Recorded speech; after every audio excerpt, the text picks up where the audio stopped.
When Russia first invaded Ukraine, pretty much everybody thought it was only a matter of weeks before the country would be entirely taken over. The U.S. is concerned Kyiv could fall to Russia within a matter of days, maybe sooner. How quickly it could be over in Ukraine. It's likely that the Russians will take control of Kiev. Ukrainians are doomed to lose.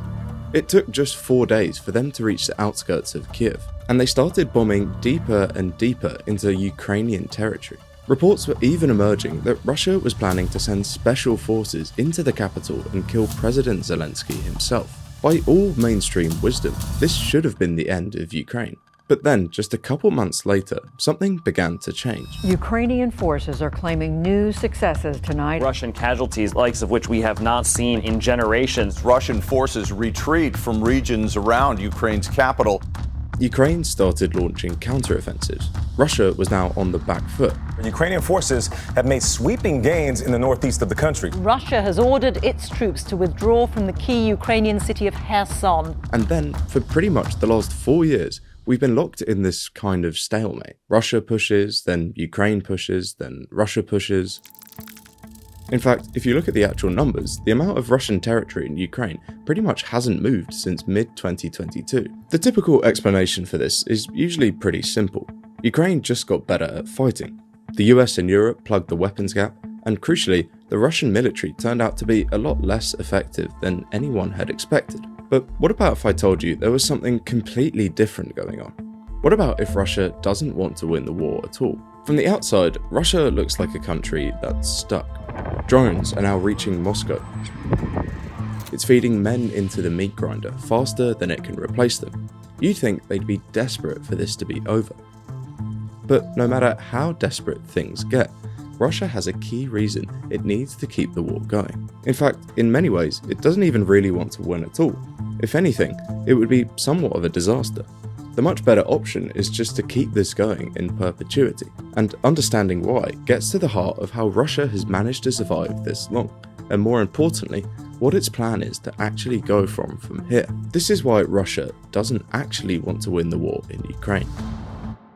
Okay, so before the war started, the Russian economy looked nothing like what you'd expect to get in a normal, developed country. In most Western countries, the government looks something like this. At the top, you've got a president or a prime minister, and below them sit different departments of state who actually go around and get things done on the ground.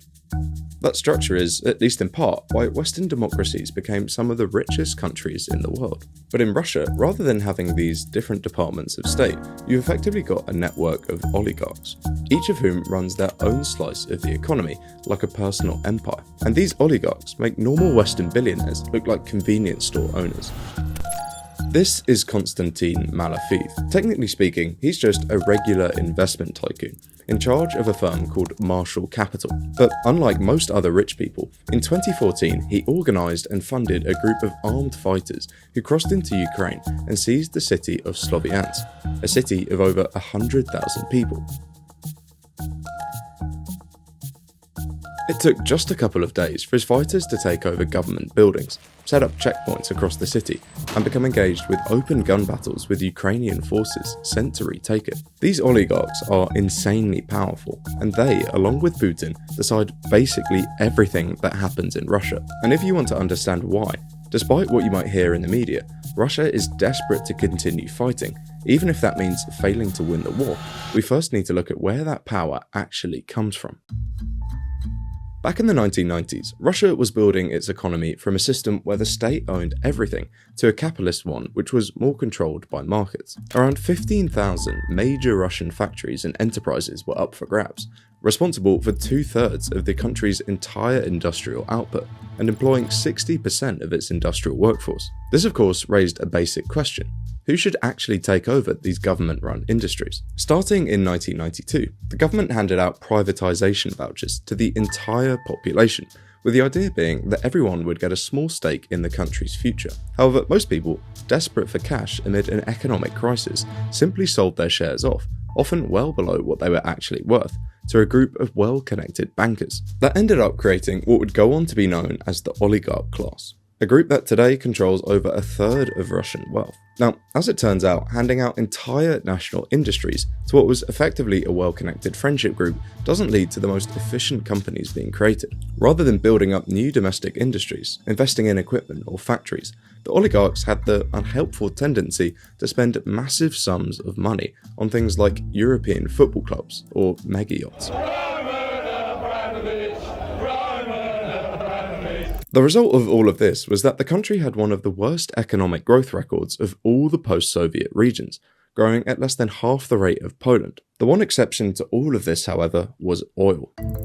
Thanks to America's wars in the Middle East, the price of Russian crude exploded from around $26 a barrel in 2000 to $92 by 2008. By that point, oil made up a fifth of the economy and half of government revenue, and nobody benefited more from this than the oligarchs. In the space of just a few years, Russia went from having practically no billionaires to 87 of them by 2008, second only to the United States. But rather than using this oil boom to diversify, build up manufacturing, or invest in other industries, the way that countries like Poland were doing, Russia simply let itself become more and more dependent on that single resource. So when oil prices crashed in 2014, it tanked the economy and caused average incomes in the country to fall by nearly 50%. Things were so bad that supermarkets had to start rationing buckwheat, one of the country's most basic staple foods, as people panic bought it in anticipation of the kind of shortages Russia hadn't seen since the collapse of the Soviet Union. But for all the pain this caused, it taught Russia a crucial lesson. In an economy where a fifth of your GDP comes from oil, its price on the international markets is everything. Okay, so now let's fast forward to 2021. The EU had quietly become totally dependent on Russian oil. More than 45% of their imports of the stuff came from Russia. At the same time, this oil was trading at around $40 a barrel, the lowest level since the mid-2010s. So what Russia needed was some kind of international crisis, something that would spike the price of oil, allowing them to basically ship money from Paris and Berlin straight to Moscow. And as America's experience in the Middle East taught us, wars are pretty much the perfect way of going about doing that. As soon as Russia invaded Ukraine in 2022, Europe scrambled to cut itself off from Russian energy. And over the course of that year, gas flows from Russia into the EU fell by around 80%. That meant European countries had to scramble for every cargo of gas and barrel of oil that they could get their hands on, competing with each other and driving up the price in the process. The result of all of this was that oil prices exploded. Brent crude, the global benchmark, spiked from around $95 a barrel before the invasion to nearly $130 within 2 weeks, at one point almost touching $140, its highest level since 2008. Now, the whole point of the European sanctions was that Russia wouldn't get to cash in on those higher prices. But as you might already be aware, these totally failed for one simple reason. Oil is sold almost entirely on international markets. What that meant was that in the wake of the invasion, basically all of the oil, which would have before been going to Europe, ended up being sold to India instead. And at the same time, India just so happened to begin exporting a lot more oil to Europe.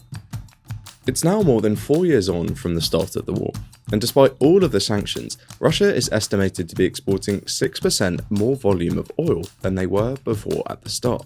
Put that together with the fact that oil prices are now a lot higher than they were at the start of the war, and it becomes pretty obvious that far from crippling them, the war has been a money-making machine for the Russian economy. It's a big part of why, since the start of the war, average Russian incomes have grown by almost 15%, far more than 1% seen in Germany, or even 7% in the UK.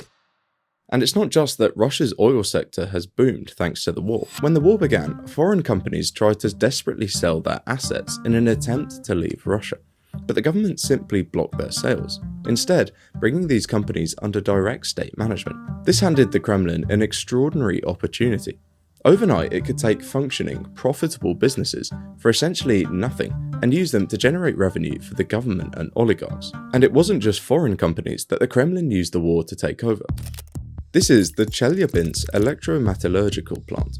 It's not exactly a household name, or even one I can pronounce, but it produces the overwhelming majority of Russia's ferroalloys, the raw material which goes into steel, which goes into tanks and shells, and pretty much everything you'd need to fight a war. Its owner, Yuri Antipov, has held it since the 1990s, but in early 2024, prosecutors suddenly declared that the privatization was illegal and brought it back under government control for the first time in 30 years. In fact, since the invasion began, Russia's Prosecutor's General Office has launched a wave of court cases against major domestic firms, resulting in the state seizing private Russian assets across the oil and gas sector, infrastructure, the defense industry, chemicals, and agriculture. It has been referred to as something of an era of deprivatization. The same industries that were handed to oligarchs in the chaotic sell-off in the 1990s are now 3 decades later being quietly taken back. These newly nationalised firms were then flooded with money, much of it flowing from those elevated oil revenues to churn out weapons for the front. It's something which economists refer to as military Keynesianism. The idea is that by pumping money into the economy, even if it's just building tanks and shells, it gives people jobs who might not have had them otherwise. Those workers then go out and spend those wages on rent, groceries, or just going out, which creates income for someone else, who then spends a chunk of that too. Each dollar of government spending effectively gets spent and respent multiple times over as it moves through the economy. Economists call this the multiplier effect, and the end result is the country becomes a lot richer than the initial amount that was pumped in. Of course, for any of this to work, the government needs to have money to spend in the first place, and that's exactly what the oil boom provided. Between 2022 and 2024, Russia poured in fiscal stimulus worth more than 10% of GDP, mostly through military industry. And as you heard earlier, at least on the surface, it's working spectacularly well. Russia is growing faster than pretty much any country in Western Europe right now. Okay, so at a basic level, the war did 2 things for the Russian economy. Firstly, it gave a massive boost to what is by far their most important industry, oil. And secondly, it gave them an opportunity to centralise control of everything else, and then use that money generated by the oil boom to grow those industries as well. Put those 2 things together, and it's fair to say that the economics of continuing this war in a lot of ways actually plays into Russia's favour. Now, all of this does require a pretty big disclaimer, that the war has been very far from smooth sailing for Russia. In the first weeks after the invasion, the ruble lost around 40% of its value, wiping out savings from millions of ordinary Russians, almost overnight. Inflation spiked to over 17% within just a couple of months, the highest level Russia has seen in 2 decades. And the central bank was forced to more than double interest rates in a single emergency move just to stop money fleeing the country. As recently as 2024, roughly a third of Russians say they couldn't even afford basic groceries. But again, it's important to remember that what matters to Russia isn't necessarily what's good for the overall population, but what serves the interest of the small circle of oligarchs and officials around Putin.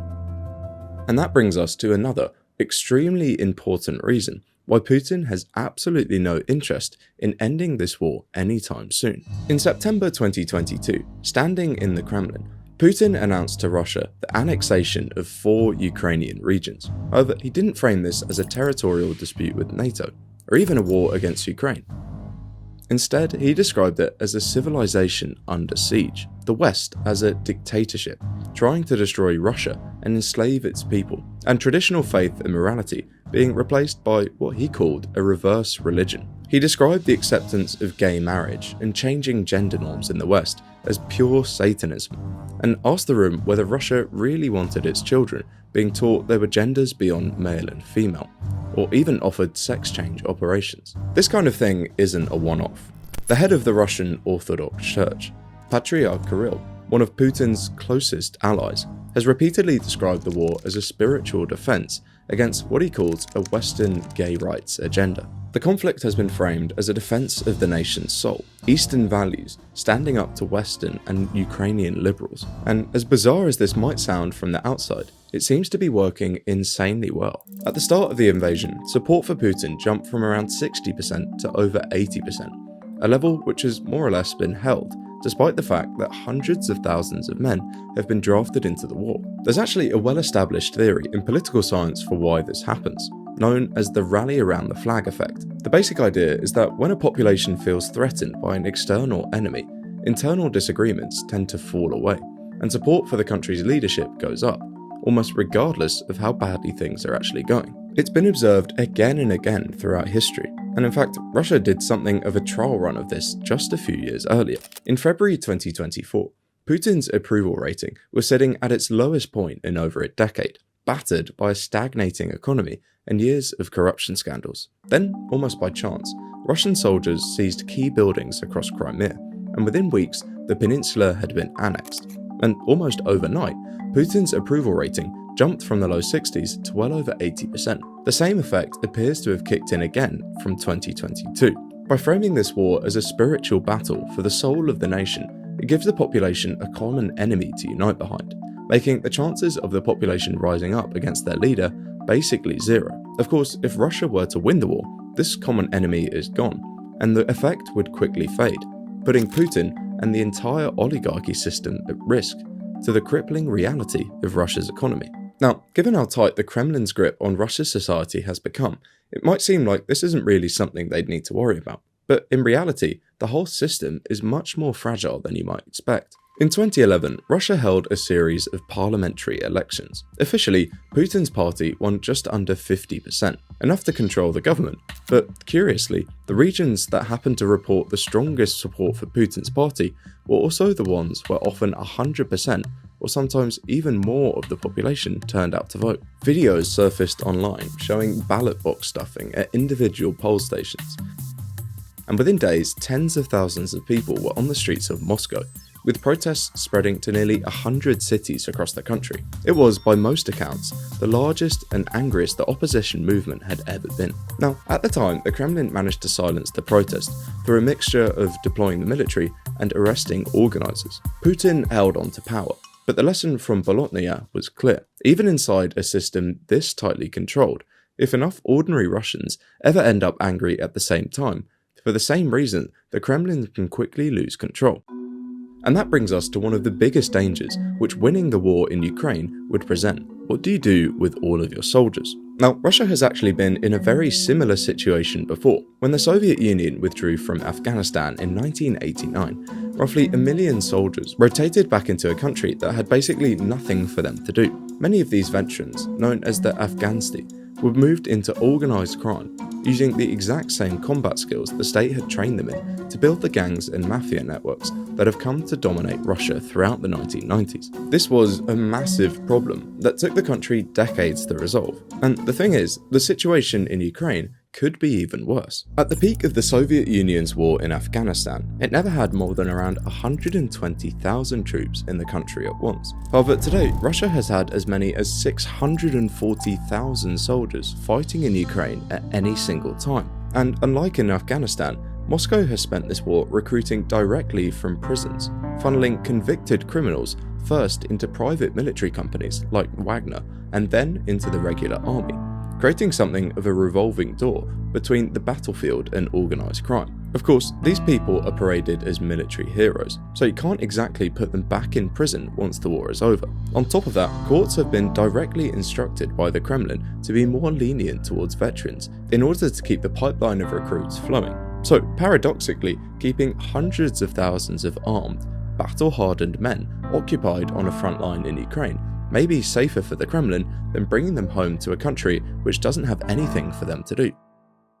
Okay, so when you put all of this together, the oil price boom, the wartime economy, the propaganda, and the risk of returning veterans, it becomes pretty obvious why actually winning the war in Ukraine would be something of a disaster for Russia, which explains a huge amount about why they're acting in the way they are in the first place. This graph shows the amount of territory they've taken since the beginning of the war. And as you can see, it's been more or less basically flat for more than a couple years now. At the same time, Russia has adamantly refused to accept any kind of peace deal. Through late 2025 and into 2026, the US brokered a peace framework between Russia and Ukraine, at one point described by officials as roughly 90% complete, that would have secured European-backed security guarantees for Ukraine.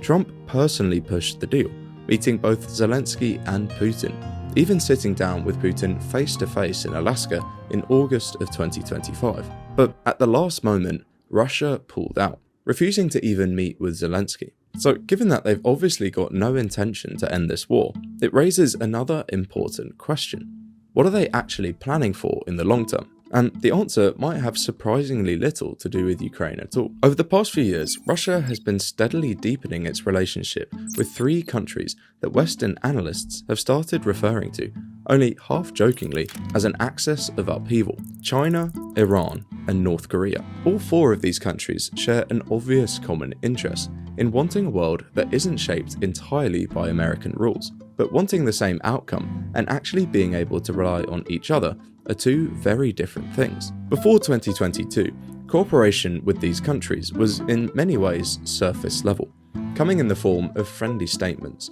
and marginal trade deals. If China's leadership were trying to work out whether Russia would actually back them up in a genuine crisis, say over Taiwan, a stack of past trade agreements wouldn't really tell them very much, because any country can promise support in peacetime and then easily disappear the moment things get costly.